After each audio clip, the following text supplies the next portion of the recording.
2026. I know it's still kind of weird to say it, but as we head into the new year, I know something all parents and kids are thinking, how do we get better this year? Well, more ice time sounds great, but between school, family time, and just being a kid, it's not always realistic, right? So what really helps young players grow is hockey IQ, learning how to read the game, make confident decisions, and understand why things happen on the ice. And that's where our title sponsor, NHL Sense Arena, continues to come through. Sense Arena uses VR and mixed reality training to help players work on the mental side of hockey. It gives kids meaningful reps, helping them build confidence, awareness, and strong habits at their own pace. So for skaters, that means better reads and puck control, and for goalies, faster reactions and improved tracking. And for coaches and parents, it means purposeful development that supports what's being taught at the rink. So to get started with our special offer, visit sensearena.com/OKPH and use the code OKPH to save an extra $25 off an annual plan or headset bundle if you need one. Once again, that's sensearena.com/OKPH. Use the code OKPH.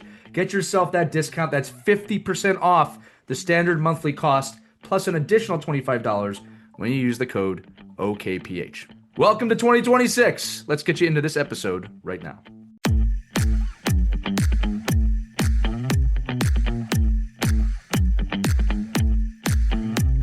Hello, hockey friends and families around the world, and welcome to another episode of Our Kids Play Hockey. Last one of the year almost. I'm Lee Elias, joined as always by Christie, Cashiana Burns, and Mike Benelli. We're recording this right in that space. We're releasing it right in this space between the holidays and the home stretch of the season. That's when this is being released. And look, the skates might be hanging up in the garage. Your kids might be half asleep on the couch. Maybe you're trying to decide if you want another nap, or maybe your kids are playing in 15,642 tournaments right now. You're not getting a break. You're drinking too much coffee. You're shaking at the hands because it's been happening now for 4 months and you just need a break. Wherever you're at on that journey, we're talking about how to reset, refocus, and rekindle today for players, parents, and coaches about the importance of using this time to recharge and realign for the rest of the year. I will tell you right now, yes, you can do this. And this does not matter if your team is undefeated, if your team is in the middle, high, low, or if you haven't won a game all season. It is important. We will talk about this. It is so important right now as you go into January and February, which is basically the last month of the season and into playoffs. You take a moment to just look at things from those three things. So, Mike, let me start with you just about the reflection point, right? Because I think the starting point is you just got to reflect for a moment on the first 3 quarters of the season, right? And what are the questions you should maybe be asking yourself as a player, coach, and parent before you start to look forward? Yeah, well, I think a lot of it is like I'd like to look at through, if you're a parent and a player, right, you have to look at it through the lens of the coach, right, and the organization. So at this point, your coach has a couple of different options right now. They're fine-tuning their lineup and they're in like the heat of the battle and the hunt for playoffs. And if you're at that level and in that region right now, that, you know, games and points and my hockey rankings and those kind of things really, really matter, then your coach is saying, okay, well, I kind of know my players now. I know who's going to play the most, who's not going to play. And hopefully that coach is communicating this to the team and to the players individually and letting them know, like, hey, listen, this is what you signed up for. We are in a playoff hunt. This means a lot to our team and our program and our philosophy of what we want to do. And we have to be prepared for that. Now, if you're in another organization that knows, you know, you're out of it, there's no chance of making the playoffs. You're not tournament bound. You're in a place where it doesn't really matter day to day what your record is. Then your coach might be approaching this in a different way. They might be approaching this as, oh, well, how do I finish my developmental structure? How do I improve the players that I have on the team? How do I make it so much fun over these next 2 or 3 months that all my players want to come back and play for me? So there's all these little different things that are going on in the coach's mind that the players and the parents have to see, like, how is this coach reacting to where we are right now in the season? Because, you know, we joke around a lot on the show, right? That you start thinking about tryouts in November and sometimes, and now in October. And because now there's tryouts, like mostly our teams, all right, are going to be getting emails in the next 2 weeks, right, for spring tryouts. And all of a sudden that changes people's perspective on the way the team is going, because in any individual weekend, it's, oh, I'm out of here. Like, oh, I'm going to go. That team's having a tryout. I'm thinking about that team. So now a coach has to juggle all of those things about losing players, keeping players, recruiting players, because he knows he's losing players. It's a really hard time of the year. And the only way to combat it in the best way, I think, is communication, communication, communication. Well, and before we dive into the parent stuff, and Christie, I'm going to lean on you for that. Mike, something you and I talk about a lot that I know you'll agree with me on here too is two parts here, right? Is one, establishing roles for your players. You talked about, your players at this point. I don't think there's anything wrong at any age group of establishing roles. Now, the role at the younger age is not you're the worst player on the team, you don't play. That's not what I mean. I'm saying you kind of know who your scorers are, you know who your passers are, you know who's excelling, and you know who needs more development. It's okay to give those roles out in a positive way so the kids can embrace those roles, especially if you have a good team, like a team that's really winning. I shouldn't even say good team, a team that's winning right now. It's okay to have that. Another thing too is this, coaches, I'm talking to you directly. It's a really great time to ask the coaches from the age up, what are you looking for these kids when they graduate to your age level? We don't do this enough. So again, every team should be doing this, but especially if your team is struggling in the win-loss column this year, that's a great question to ask of how can I help prepare these kids for the rest of this season, but also next season. We did a great episode on the benchmarks for each age group, and so many people were shocked by where they thought their kids should be at a certain age versus where they really should be at that age. Obviously broadly, right? Every kid's a little bit different, but ask that question. But again, figure out the roles. If you're not in the win-loss column the right way, change the win. The win can be, hey, look, we're going to compete. We're going to try and play 3 periods, things like that. Think coaches, the messages you're giving your kids. But speaking of messages, parents, messages too, right, Christie? That's right. So let's come at it from a hockey mom perspective. And I have been on both ends of the spectrum. This time of the season can be really rough, especially if your kids are on a losing streak and they've had a losing season. But let me first spin it around to the positive section. It can be glorious if your kids are having a winning season. I go back to my daughter's high school hockey season when they were undefeated. It was a perfect season, and they ended up winning the state championship. That was easy. We never wanted to see the season end. So I'm not going to talk about that because you don't need any help when your kids have got great chemistry, great coaching, congratulations, great leadership. It's wonderful. And you say, oh my gosh, let's make this last forever. So enjoy it because it's fleeting. It goes fast. So let's talk about what happens when you're dead smack in the middle of a losing season. It is rough. You just want to pack it in. You want to give up on the team. You want to pull your kid off the team and say, this isn't worth it.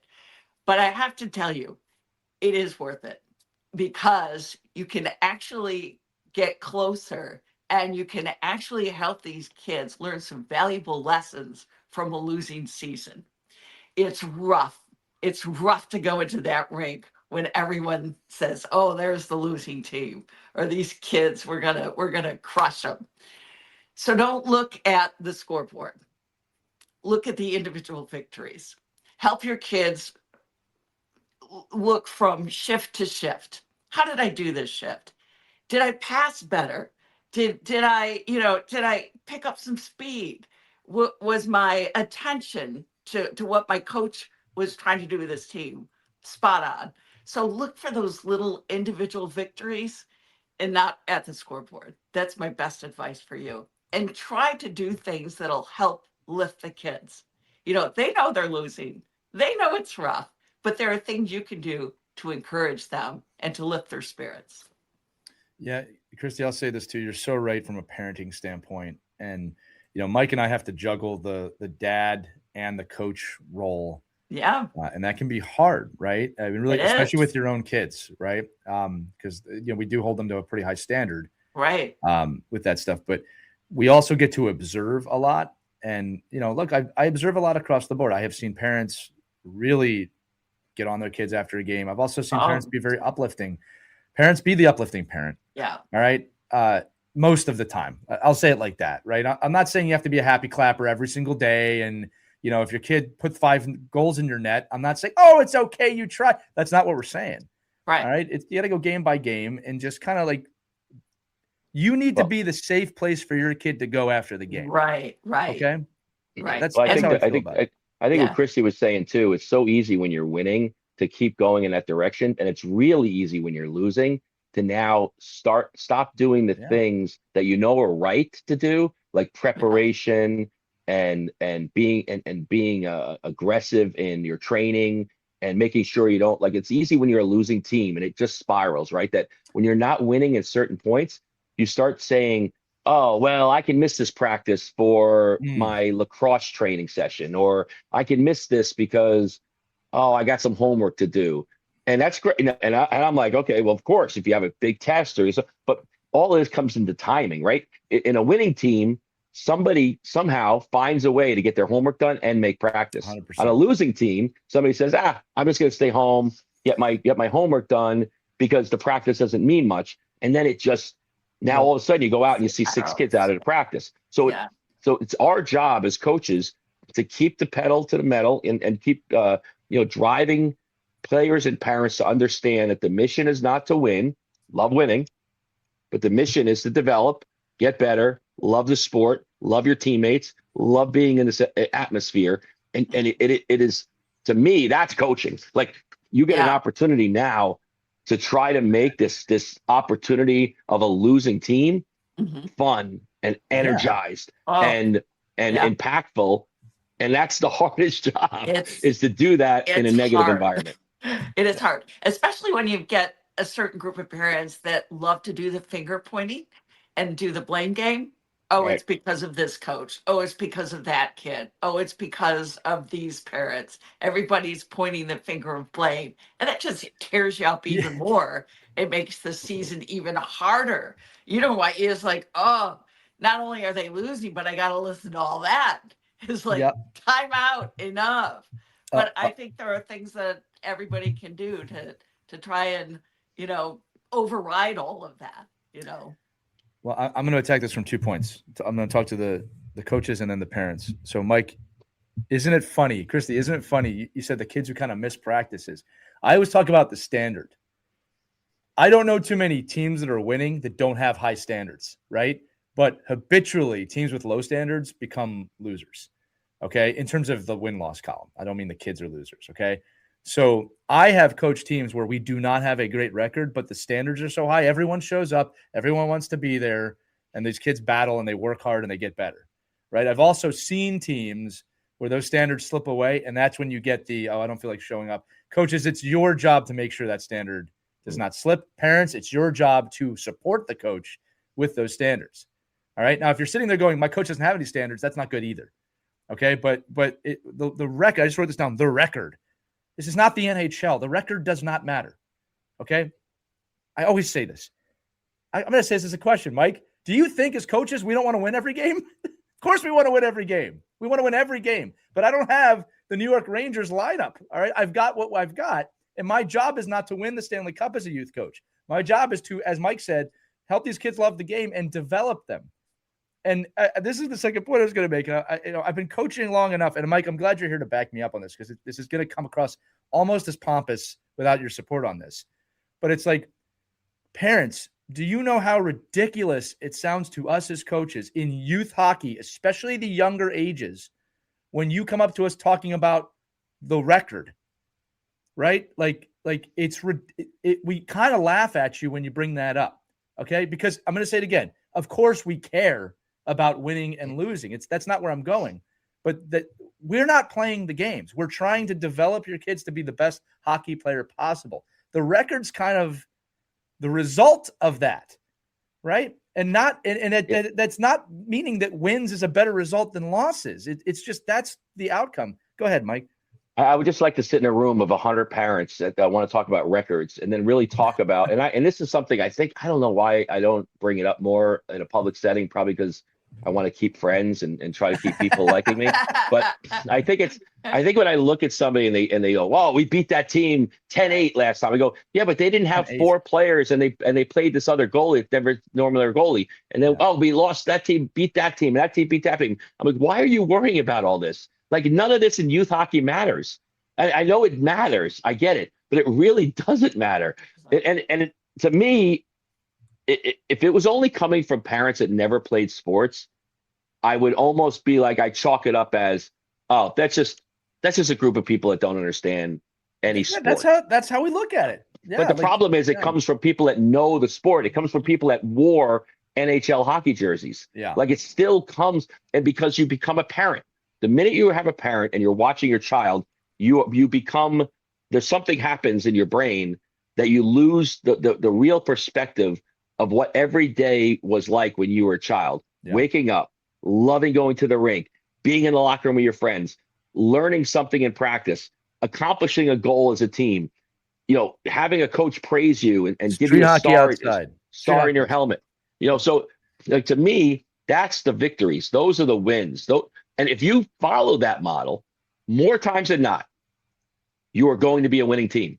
If you follow the standard and you follow the model, you can't do anything about the teams you're playing. You can't do anything about the league you're in. You can't do anything about the fact that this other team was able to bring in a bunch of kids that weren't even developed in their organization, and they just put together an all-star team. You cannot combat that. It has nothing to do with you. So all you can do is go into a game, go into a weekend, and make sure your kids got better. And if they lost, they learned something from that loss somehow, right, some way, somehow. And then that's why I get very offended when I hear about a coach and I watch coaches that call themselves coaches, and it makes me feel less as a coach. Because I'm like, you're not a coach.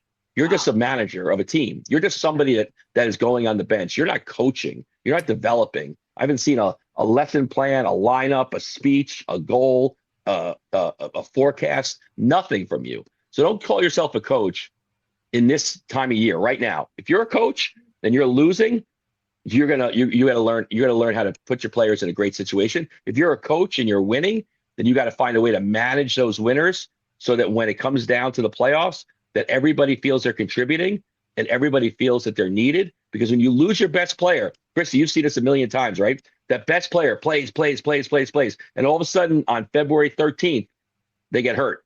And now somebody's got to step up and play in that player's situation and fill that void. And all too often, we haven't prepared those other players to be that player. And we haven't done anything to make them feel like they could play that role. And you'll see teams all of a sudden, that's how they lose. Because you can't just ride your best athletes all the time. You have to learn to find a way to bring your team in. And that's, I think, this time of year, the early January, the mid-season, going into what I call like the new season or the real season or the season that really matters when it comes to like playoff hockey and meaningful hockey. It's how are you managing your personnel to make sure that everybody's in a winning attitude and a winning way, where anybody could step in and play a role, as you were talking about earlier, in doing something to help the team win. Right. And that takes some confidence building too, because if you're playing your star players all the time, the kids that are 2, 3, fourth string have no confidence because you never gave them the opportunity to develop. So it's important to develop them now. If you think you're coaching a high school team right now, and your like third and fourth line kids never see the ice, you're winning a game 10-1, and they don't see the ice, they're not part of the team. Do not expect them to come back after your team next year. And you wonder why all these teams, like I'm in New York State, right? We see team after team after team folding, team after team after team co-oping. 9 schools having to go together to have one team. Why? Because coaches aren't developing the players that are coming up. They're playing the best players that they have. When those best players leave, there's nothing to fill the void. You don't have a team. You've got to find a way to put players in a situation where they want to come back and play for you because they know there's a chance. They know that getting up at 5 a.m. means something. They know that eating right means something. They know that watching film means something. Not, hey, just do all those things. Oh, but by the way, you're never going to get a chance to play anyway. Right. Right. I'm going to say this too, guys. Mike, you and I have coached at virtually almost every level now, very, very high levels, very young levels. And I have found the common theme to successful coaching at every level is it really comes down to two primary things. One is helping the athletes become the best versions of themselves, period. That's people, that's player, that's everything. When you focus on that, you tend to do a pretty good job. The other thing too, this is a double one, is the best coaches really care about their athletes. All right. We've said this in previous episodes, parents of youth hockey players, I can only speak for myself and Mike, but this is probably true for most coaches. You don't know how much we care about your kids. We really, really care about your kids. That's not every coach, and I do understand that. All right, I'm sure there's people at home thinking, well, that guy didn't care. That guy's not a great coach, or that person's not a great coach. Okay, I'm telling all the coaches out there, the keys to success, it's not your tactical acumen. That's a good thing to have in your cap. Don't get me wrong. It's, are you dedicated to helping these players become the best versions of themselves, and do you care about your players? The other stuff tends to come pretty easily when you do that. Okay. And then, Mike, to your point too, we've got teams right now. I've got teams where I've got, I'm thinking one specifically, I've got 4 really good players, and we've instructed the coaching staff, we're going to coach those kids, but we really need to focus on the other 10 to 15 players on the team, because the truth is this, without them playing well, that doesn't matter. It doesn't matter how good 4 players are not going to win us what we want to win or what we want to accomplish. So everyone deserves that type of thing. So listen, I want to say this too. The reason why we're heavy on the stuff that we're talking about is to refocus. You have to understand where you're coming from. So these are some of the things we're talking about to get a grip on, right? So that's the reflection half of the episode. It's cool, but it's cool, right? It's cool that you have this little break, because you get to come in and you could make people forget about November. You could make people forget about early December. You can. If you're coaching a team, you could come in. If you come in your first practice in January and you've changed everything, winning and losing, it doesn't matter. If you've changed everything, your smile, your attitude, your preparation, music, the lighting, if you change everything, people will remember that. They will forget about September. They will. Here's one too. I'm going to say it. They have short memories. It's right. It's going to be a groaner for some of the more competitive people out there, but I'm going to say it. You have got to have fun while you're doing this. Right. People go, oh, fun. Yeah, it's got to be fun. Yeah. It does have to be fun. It's got to be fun. All right. You got to find a way to make it fun again. And then listen, things to reset, the fun, the team culture. Mike said it. You can change everything. What's the win? And I think that's the first thing is stepping forward. Now, where are you at and what's your win? Is your win the championship? If that's your win, start preparing for things to win a championship. Is your win to be competitive down the line? Is your win to just try and get a win? Is your win to develop? Redefine your wins, plural, because you can have more than one, and start preparing your team for that. A mistake I see a lot of teams make it. I was just talking about this in team building with the organizations I work with, is not talking about what it is that you want to accomplish. All right. And it's funny, in hockey, there's this stigma about players don't touch the Stanley Cup till they want it. Right. Which I totally get that. But they think about winning the Stanley Cup. It's not like they don't think about it. Some teams don't talk about it. They're very focused on what they're doing. But if you don't think they have their goals set for what they want to accomplish, you're crazy. Right. So we can do that too, no matter what the age. Right. Kids listening, you can have goals too. Maybe it's time now to revisit, what did you want to accomplish this season? Where are you along the lines with accomplishing that season? And then don't beat yourself up if you're not where you thought you would be. Reset. You've got 2 months left. What do you want to accomplish? Are you in a position where you can talk to your coach about, these are the things I want to accomplish? Parents, not you, the kids. I want to see the kids come up to me and say, Coach, I really want to get better at these 3 skills before the end of the season. I would love that as a coach. I want to coach you, right? Tell me what you want to get better at, right? Don't assume that I'm watching you all the time. And I know that I always try and give every kid everything I got. I think anyone who knows me believes that. But I cannot coach all 15 kids at once, right? If a kid comes up to me and says, hey, I really want to get a better, I'll say it, Michigan. Sure. Put it out there. I don't care. I'll help you with that as long as you're willing to learn how to do a proper shot and skate. I'll teach you in Michigan. All right. It's actually not that hard to learn. I'm not going to lie to you. All right. I'm also going to teach you never to do this in a game unless the specific situation comes up. We want to coach you. Go to your coaches. Parents, here's one note for you. If your kids write out a list of things they want to work on, they go to the coach. Right. And the coach kind of ignores them. That's something to pay attention to. Yeah. All right. My gut is most of you will be pleasantly surprised. Okay. But these are things to think about. All right. Mike said it earlier too, moving forward. If you're already in next season in your head, I think you're doing yourself a disservice. I'm not saying it shouldn't be on your radar. Don't get me wrong. Yeah. All right. But like if you're already next season, you're checked out of this season. You're totally checked out. And odds are you're telling your kids that too. You know how I know that? Because I hear the chatter. All right. I'm focused on this season. All right. Yes, I do have thoughts, but I'm focused on this season because that's where your kids are right now. Okay. That's where I have to be. Go ahead. Well, I'm just saying that's the reason in college football, right? You can have a top football coach, change jobs and then be extracted from the team because you can't focus on two things at once. You can't do it. You can't be a coach that wants your team to be successful and thinking about how you're building your new team come April. Because if you're out recruiting and you're out looking for players now and you're giving up on the team that you currently have, that is shown in every aspect of what you do. It's very hard for coaches to hide that. It's very hard especially in the youth hockey world. It's not like this is everybody knows where everybody is, right? So if you're in a town where 3 kids are leaving your program and it's January, it's a very hard thing to do to rejuvenate that team because those parents are like, we're leaving no matter what. So now those 3 players that are leaving, the next 3 players think they got to leave. The last 3 players don't know what to do because now there's no team. So it's just a vicious cycle of this. So again, if you didn't get ahead of it in September by laying out, what your team is and what your philosophy is, then this is a really good time to reevaluate some of this, regroup the people on your team and the families, and maybe look at and reflect a little bit now and say, well, what can I do over the next 3 months that I wasn't doing that could kind of recuperate what we were doing with our team?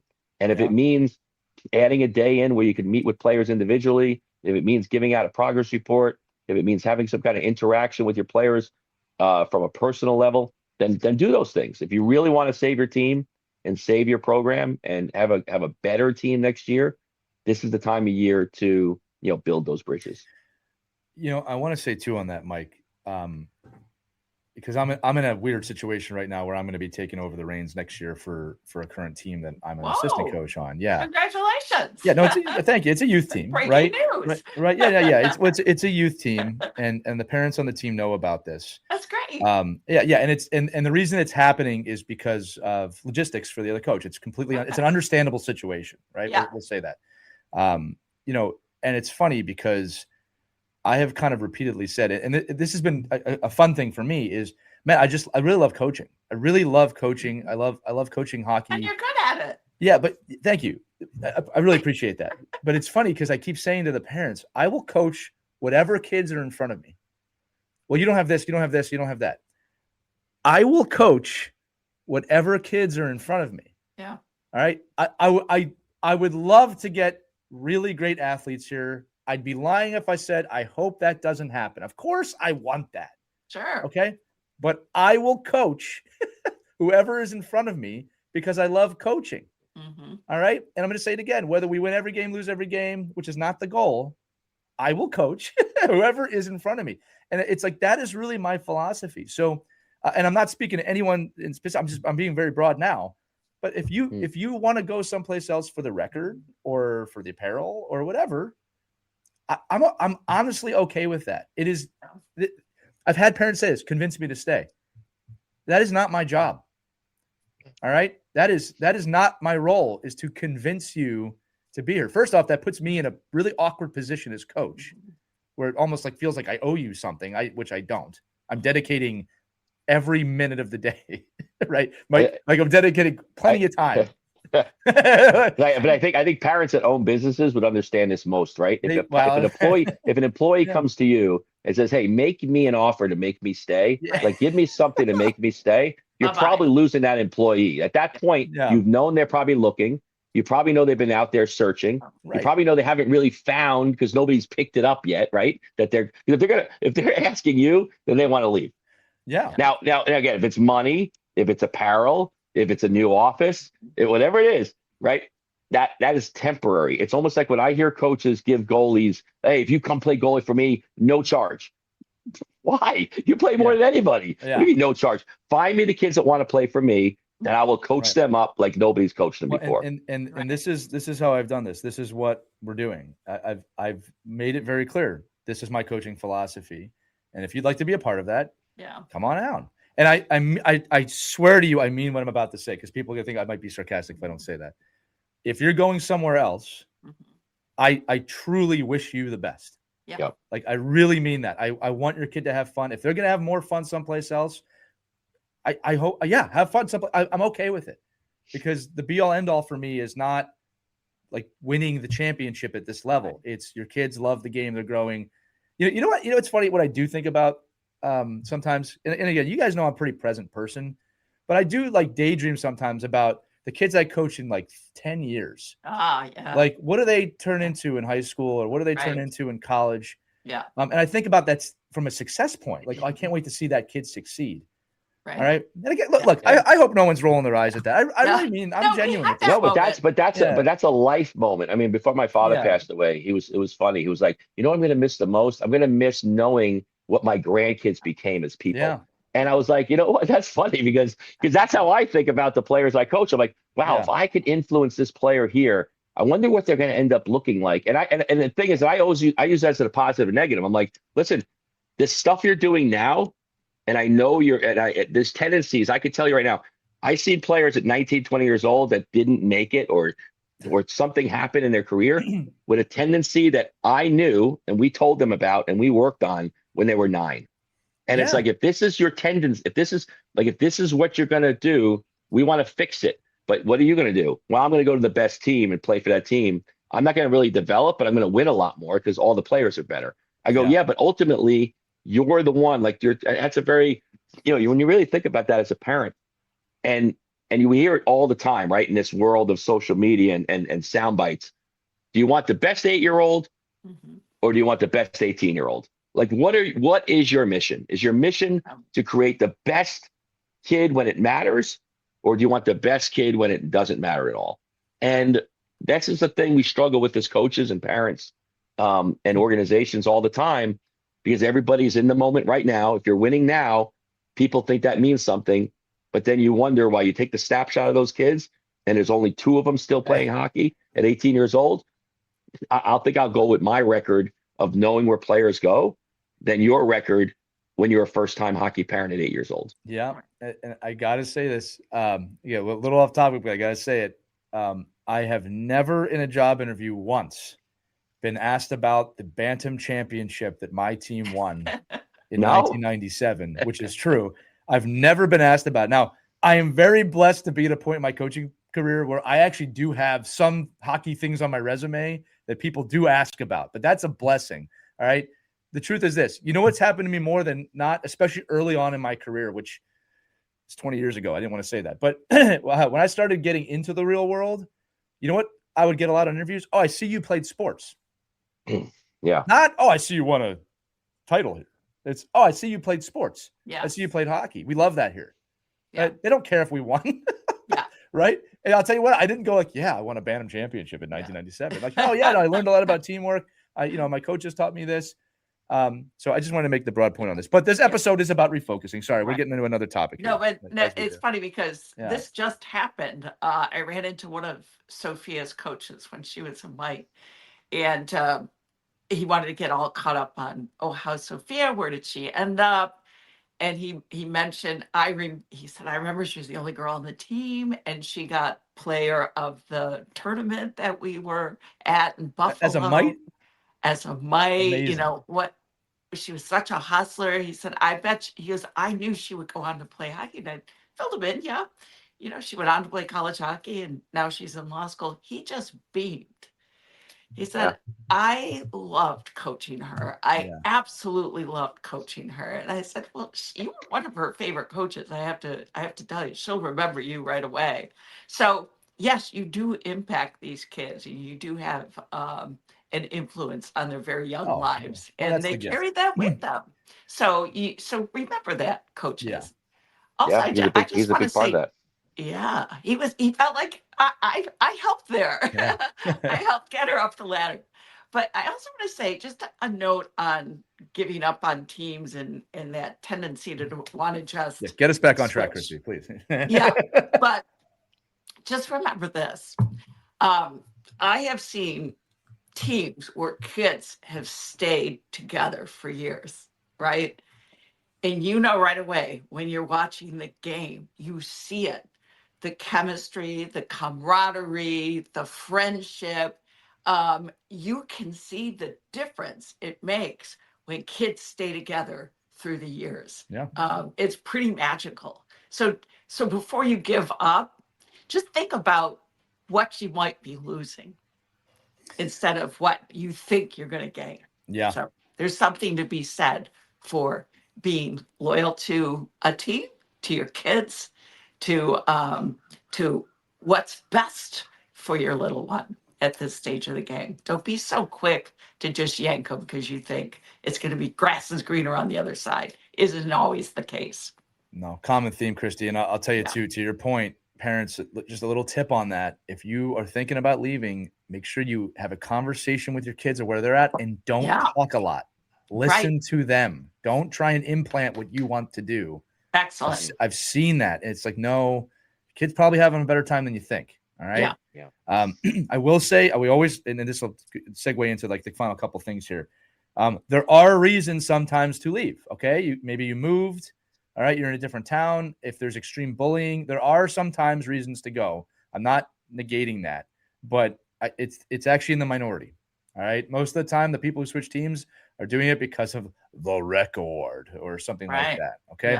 Yeah. We also have to just give a quick kind of mindfulness note of just burnout, right? It's very important to pay attention to that, parents and coaches. If you're seeing a kid who's really burnt out, put yourself in the kid's perspective right now. Like they're halfway through school, like not even, right? There's a lot going on. Depending on their age, there's a lot going on. All this hockey on top of it. They have homework. Just do a little tap on your kids and make sure they're okay. All right. Mentally. I'm not saying pull them from hockey or anything like that. This is the time of year to be like, hey, how are you doing? And really let them talk to you. Okay. I think that's a super point to the reset is making sure as parents and coaches, we touch base with them before we move forward. And Christie, to your point too, about keeping kids together, this is where the team building stuff comes in. Yeah. Like when I do team building, I try and intermix the teams. I want them all to know each other. That's a great point of it. All right. To close this out, let's just take a to get completely back on track. Making the next 2 months matter. There's 2 months left in the season for most of you, right? Let's just talk about what's one thing each of us thinks families can do between now and the end of the season to make the entire experience better on ice or off ice.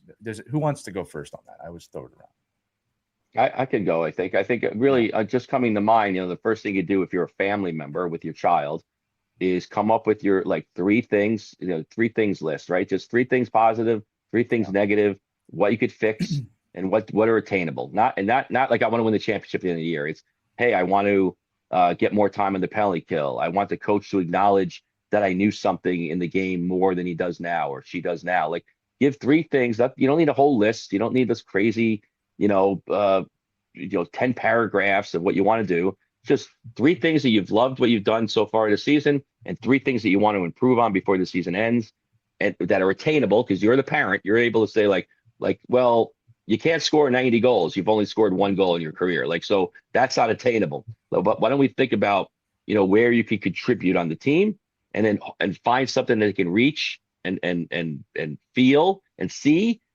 and then help them get to the end of the year. And it's going to help you too as a parent because then you're cheering for the same thing that you set the goal for your kid. Right. And this is a good time too to hit the reset button for parents. I mean, take a moment and reflect on what you've done or for the team. If you've been that negative Nelly, you can turn things around, right?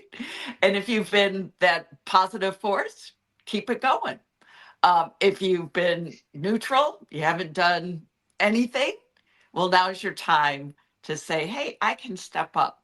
I can make the final stretch of the season memorable for the team, for parents. Plan some things, do some fun stuff with the kids, have the parents over, get together, get to know each other a little better if you haven't done that yet. And I love what Mike said about setting goals, because now you've got a good perspective as kids and parents of what you've been able to accomplish, what you haven't hit, and make small goals. You don't have to make huge goals, just little steps that when the season ends, you can look back and say, wow, my kid's so much better at passing. My kid's skating has improved. He's really taking some good shots on that net instead of hitting the goalie's stomach, So there's lots of little things that you can do to set as goals to make the season something that you'll be really proud of.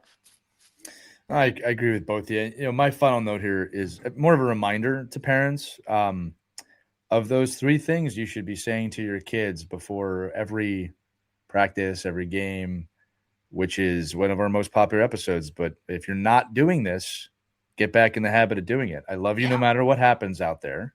I love watching you play and work hard, have fun and get better. Learn something today. If you're not consistently, I cannot recommend this enough. If you are not consistently saying that to your kid before every situation, get in the habit of doing that. All right. It has major effects. It creates that safe environment for your child. They should feel safe around you. Okay. I'm not saying safe space. I'm saying feel safe around you. Okay. And it allows them to play without the fear of disappointing you as the parent, which in my opinion, no kid should be playing that way. I know some of us were raised that way, that every statistic shows that is not the method anymore. Your kids are aware of mental health. They should feel safe around you. I love you no matter what happens. I love watching you play, work hard, have fun, get better. That's my parting advice for the rest of the season. Great episode, guys. Yeah, always fun. We're getting to the end of the year here. We got some exciting shows coming up for you. Make sure you stay tuned because we do this year round. We don't stop because we don't know how to take a break. All right. We also love doing what we do. So with that said, for Mike Benelli, Christie Cascio Burns, I'm Lee Elias. Remember, if you have any topics you'd like us to go over, you have a question about this show, email us, team@ourkidsplayhockey. And there's always the link accompanying the episode in the description. Tap on that. Tell us your name, where you're from, any questions or comments you want us to discuss. A lot of our episodes are inspired by you. We can keep it anonymous if you want. Anonymous. We unanimously agree it can be anonymous. That's a broadcasting term right there. We'll see you on the next episode of Our Kids Play Hockey, everybody. Take care.